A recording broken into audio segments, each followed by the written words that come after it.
I think the government makes a good customer, but not a good venture capitalist. Stay tuned for CNN.com. When you dream about space businesses, what do you see as possible 5 years from now, 10 years from now, 15 years from now, as viable space businesses that it's hard for us to see because they're not there? You have the obvious existing business of satellites of one kind or another, which I think with an improvement in space transportation costs will enjoy an increase in the business, but modest. And then I think you've got space tourism or space adventure, whatever you want to call it. That I think is likely to be the biggest driver. Right. And then long term, I think you've got, assuming that we fulfill the President's vision and we establish a moon base and then go on and establish a Mars base, I think supplying those bases is a huge, huge business. How does what you're doing help NASA accomplish its goals? Because NASA wants to set bigger goals.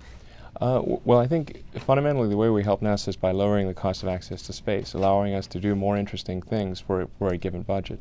In fact, I think what we're doing is critical to the future of NASA. At the current prices that NASA pays for space transportation, I don't think we'll be able to achieve anything interesting in space. As far as business, you would occasionally do a job for them. Yeah, well, I certainly. But you're not going into business with them. Well, actually, I view all of the government agencies with an interest in space as customers. So I view NASA as a customer. Certainly, the Air Force, Naval Research Lab, National Reconnaissance Organization. All the NASA is certainly, somebody we would like to be. Necessarily a customer of ours. When you say space transportation, we think of transportation, we always think of moving people. You think of moving people, moving satellites, moving cargo? Well, we're starting off with transportation of satellites to orbit, or cargo, you could call it cargo.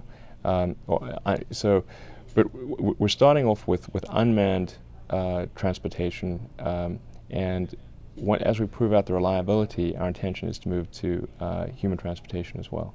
Where do you think we are in the life of our space exploration? We're definitely in a lull with respect to human space exploration on the government side. However, what I think we're beginning to see is the dawn of a new era of space exploration, but one that is driven by commercial companies as much, if not more, than by government.